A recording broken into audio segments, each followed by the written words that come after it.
પરણીને ઘેરે ગયો અને 15 દી થયેલા ગુગાને. અને 15મે દિવસે ફોન કર્યો એની સાસુને, હેલો મોમ.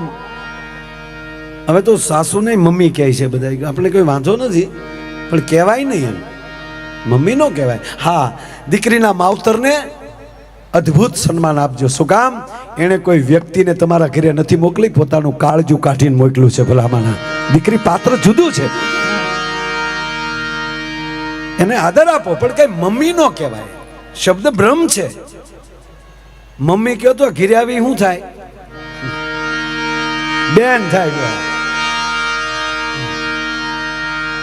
શબ્દની તાકાત છે. એટલે આ તો ઘૂઘું બિચારો ફોન કર્યો, હાલો મમ્મી, મો પાંભરી ગયો બીજો. તા તો સાસુ, Kumar please control, Kumar please control, પાણી પી લો કુમાર, સ્પષ્ટ નહીં બોલો તો મને ખબર કેમ પડશે તમે શું કહેવા માંગો છો? પ્લીઝ કુમાર, મારા સમ છે. તા તો કુમાર, પ્લીઝ કુમાર પ્લીઝ. કુમાર સ્વચ્છ થયા. બોલો કુમાર, હવે હું છે કયો? મમ્મી, હું 15 દિવસ પહેલા ત્યાં ભણવા આવ્યો કે નહીં, 15 દિવસ જ થયા ને. કા તમે મને કેટલા બધા અમને હાચવેલા, અમને ખબર નહોતી તમે એટલા બધા હું કામ હાચવો અમને. એમાં મમ્મી, વળાવતી વખતે તમે કેટલા બધા અમને વળાવતી વખતે, અમે જ્યારે જાન વિદાય લીધી, તમારી દીકરી ગાડીમાં બેસી ગઈ, હું ગાડીમાં બેસી ગયો, બારીનો કાચ તો ખુલ્લો હતો, અને તમે જ્યારે બે કોણી બારીએ ઠેરાવીને પછી તમે મારા માથા ઉપર હાથ ફેરવતા હતા. ખરેખર મોમ, મને એ નહોતી ખબર કે આ છે બોમ્બ.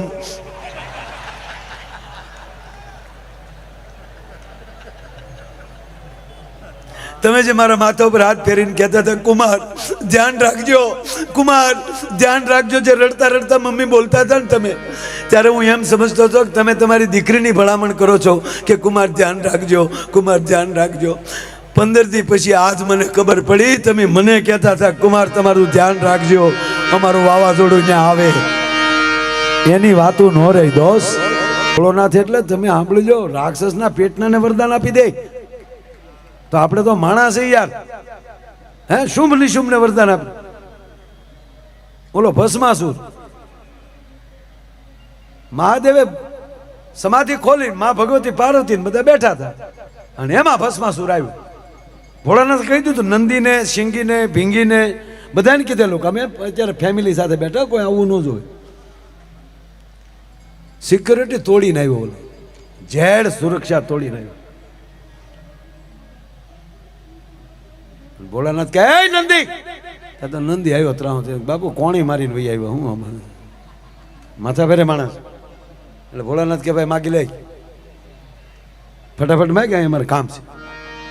એટલે ભોળાનાથને ઓલાએ કીધું કે હું જેની માથે હાથ મૂકું ભસ્મ થઈ જાય. તો ભોળાનાથ કે તથાસ્તુ, જા.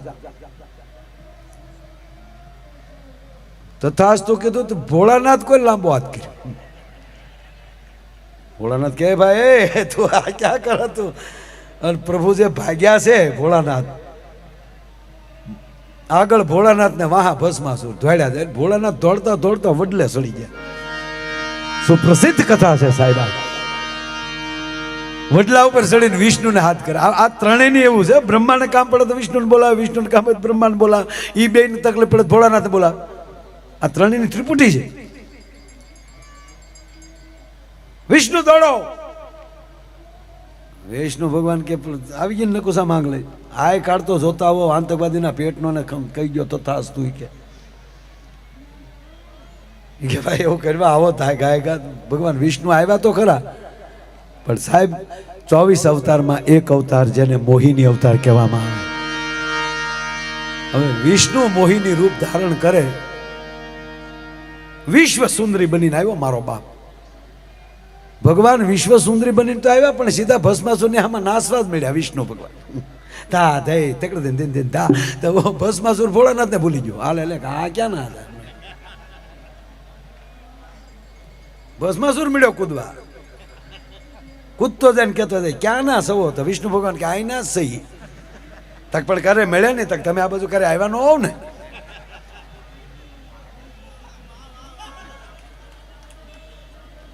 ભોળાનાથ સાહેબ આ બહુ ઓલી કથા છે, અમારે હનુમાનજીનું પ્રાગટ્ય થયેલું છે બાપા, એમાં નથી જવું મારે.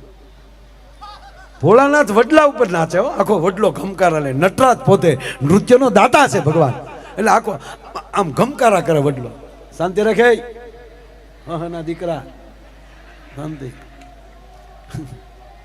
આખો વડલો ઘમકારા લ્યો. ભોળાનાથ ઉપર નાચે, અહીંયા ભગવાન વિષ્ણુ મોહિની રૂપમાં અને ભસ્માસુર. એમાં ભસ્માસુરે કીધું કે લગ્ન કરવા, તો વિષ્ણુ ભગવાન કે આપણે ક્યાં ના પાડીશ, પણ અમારી એક શરત, અમારી એક શરત, અમારા પરિવારમાં અમારા સમાજમાં નિયમ છે, જેમ હું નાચું એમ તમે નાચી બતાવો તો લગ્ન કરું. તો ભસ્માસુર કે સવાલ જ નથી ને. જેમ ભગવાન વિષ્ણુ મળ્યા નાચવા, એમ હામો ભસ્માસુર મળ્યો નાચવા. અને વિષ્ણુ ભગવાન નાચતા નાચતા એમ થયું કે હવે બરોબર ભસ્માસુર જામ્યો નાચવામાં. એ નાચતા નાચતા ભગવાન વિષ્ણુએ એનો હાથ એના માથા ઉપર મૂક્યો, તો ભસ્માસુર એનો હાથ એના માથા ઉપર મૂક્યો, પોતે ને પોતે બળીને ભસ્મ થઈ ગયો. તો ભોળાનાથ વડવાય પકડીને આવ્યા, હાથ હાથ કરતા. વિષ્ણુ ભગવાનનું બાવડું પકડીને ક્યાં ક્યાં નહીં છો.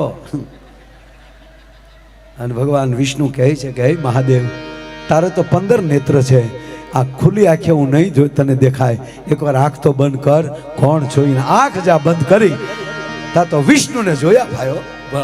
ભોળાનાથ ભોઠા બહુ પીડ્યા. હું યાર કે હું યાર નહીં, આંગળી નકુસામાં હતી, આવું નહોતું નીકળી કાંઈ. આ એની લીલાઓ અપરંપાર છે, મારો કહેવાનો અર્થ. અને એમાંય સાહેબ આ ભોળોનાથ એવો છે, ભવાની એવી છે.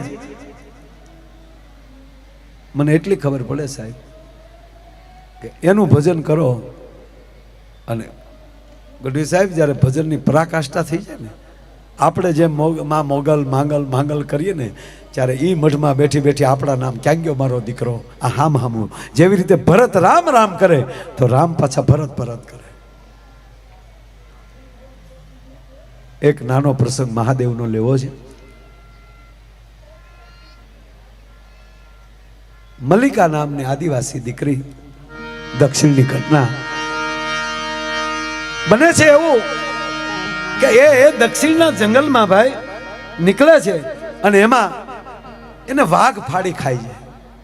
પણ મા દીકરીને એટલો બધો પ્રેમ, અને કાયમ જયા પાર્વતીના વ્રત કરનાર્યું, મા પાર્વતીની ઉપાસના કરનાર્યું મા દીકરી બે. અને એમાં બને એવું, દીકરીને જ્યાં ફાડી ખાધી, દીકરી પાછી ના આવી.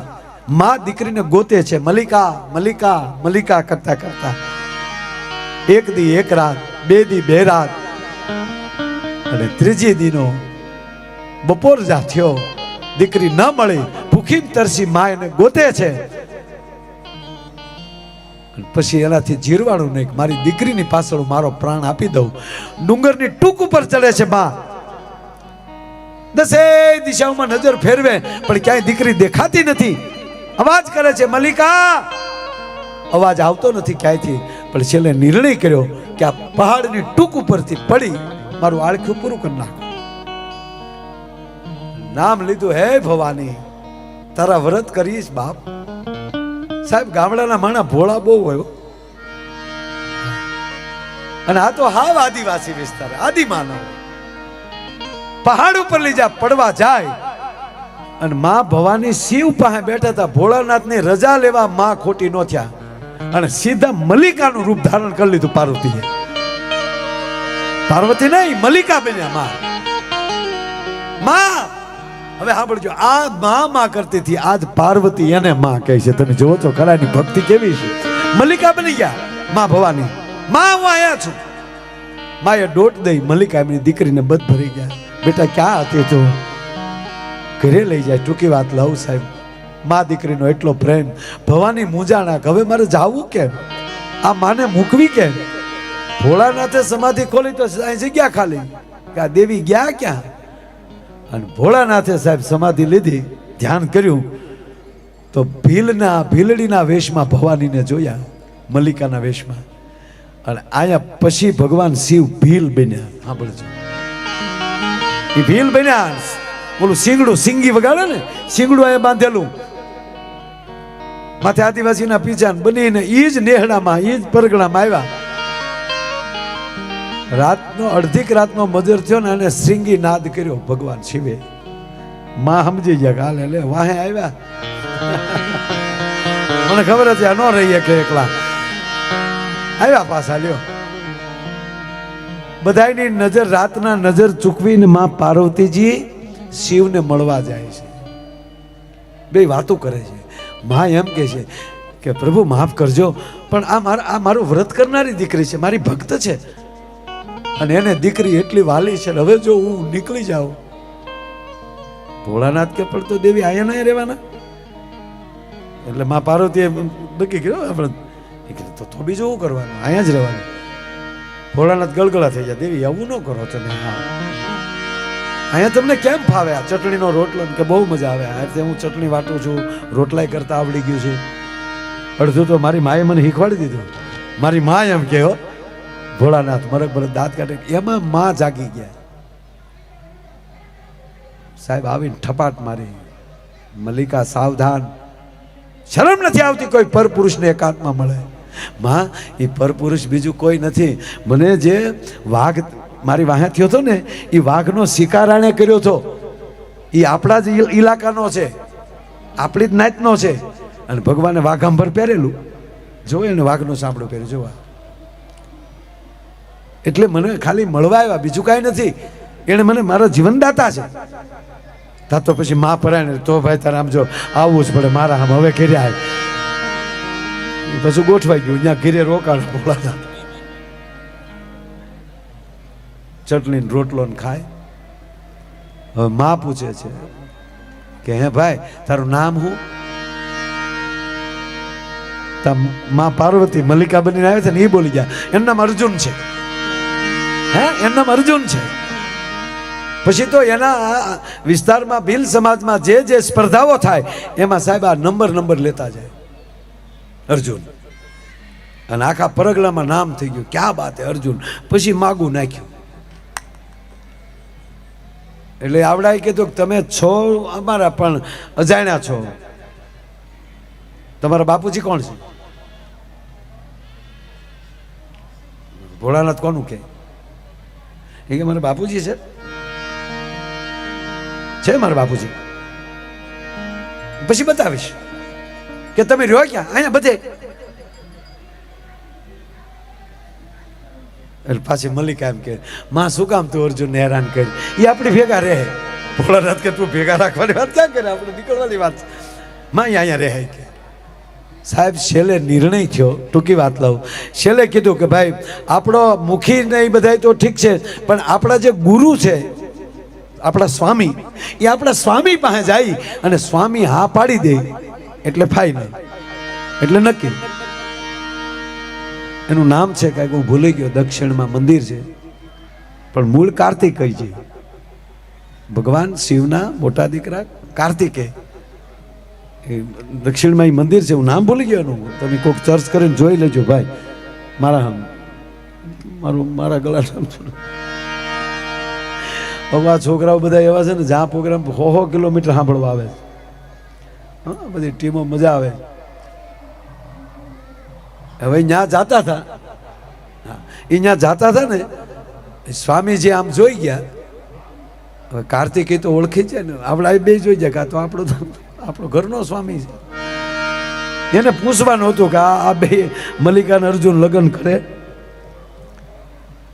પણ આમ જા કાર્તિકેય મહારાજ સામે આવ્યા હતા તો કાર્તિકેય દોટ દીધી. ભોળાનાથ ઈશારા કરે, પણ કેમ રહી શકે, પગમાં પડે છે. ભીલ લોકો એટલું કહે છે, અయ్యో સ્વામી તમે આ શું કરો છો? કે ગાંડા થાવમાં આ મલ્લિકા અને અર્જુન નથી, આ શિવ અને પાર્વતી મારા પિતા છે. અને હે ભીલ કન્યા બેન, તું જે તારી દીકરીના વિયોગમાં મરવા જાતી હતી તે મારી માતાની ભક્તિ કરી, પણ ધન્ય તો જો મારી માં પાર્વતી તારી દીકરી થઈને તારી ઘરે રહી. ત્યાં તો પછી આખો પરિવાર બાપુ પગમાં આળોટે છે. પછી કહે છે કે માગી લ્યો ત્યારે કાર્તિકેય મહારાજ એટલું કહે છે કે હું જે શિવલિંગની પૂજા કરું છું એમાં આપ બંને જ્યોતિ રૂપે એમાં બિરાજો અને આ વિસ્તાર એને મલ્લિકા અર્જુન તરીકે આ શિવલિંગને ઓળખશે. એનું નામ એ મલ્લિકા અર્જુન હતું. મારો કહેવાનો અર્થ આ મહાદેવની પૂજા કરવાથી પીડા જાય, મલ્લિકા અર્જુનને ભજવાથી સંબંધ થાય, નાગેશ્વરને ભજવાથી વંશ વેલો વધે.